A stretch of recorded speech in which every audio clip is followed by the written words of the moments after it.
There are a number of different steps you have to look at. The first step is whether it's going to be a petitioner and co-petitioner filing. In other words, are you and your spouse going to file together?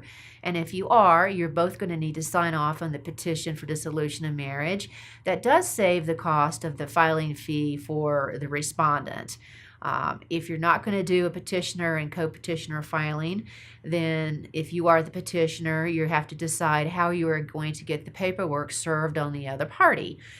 Most people will waive and accept service.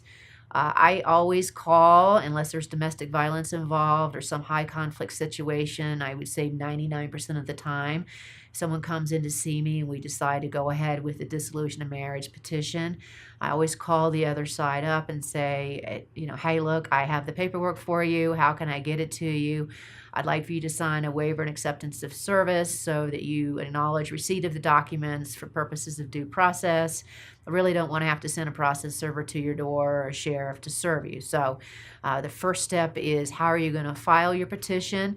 The next step is, how is service going to be perfected?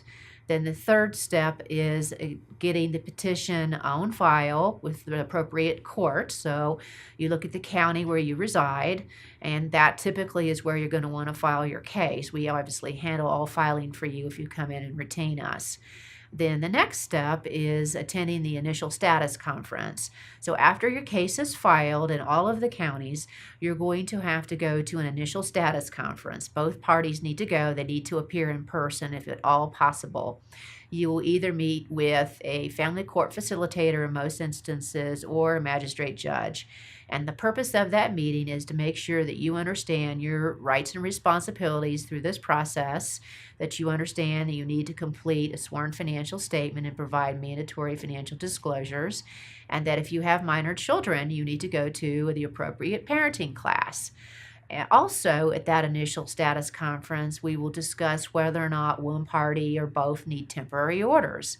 Temporary orders are exactly that. They're temporary orders to get you through the process regarding use and possession of property, payment of debts, parenting time, child support, and the like, because your case is going to have to be on file for 91 days before you can appear before the court for your final hearing, which is a permanent orders hearing.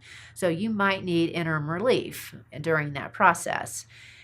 The next step after that is mediation. In most cases, a mediation order is entered, and both parties are required to participate in mediation. The courts would like to see parties resolve their disputes amicably amongst each other, and it saves a lot of judicial time and resources. So you're going to have to go to mediation and complete that requirement prior to your final hearing. If there's been domestic violence involved, the courts usually will waive the mediation requirement, although sometimes it's a good idea to go ahead and attempt mediation so long as you can make arrangements so that the parties feel protected. The last step in the process is your permanent orders hearing. If you are unable to resolve your situation by agreement, then you're going to need to go and have the judge decide your fate. And so that is your permanent orders hearing.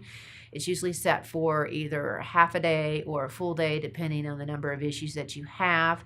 If you're going to have to go to court for a permanent orders hearing, you really should consider hiring an attorney.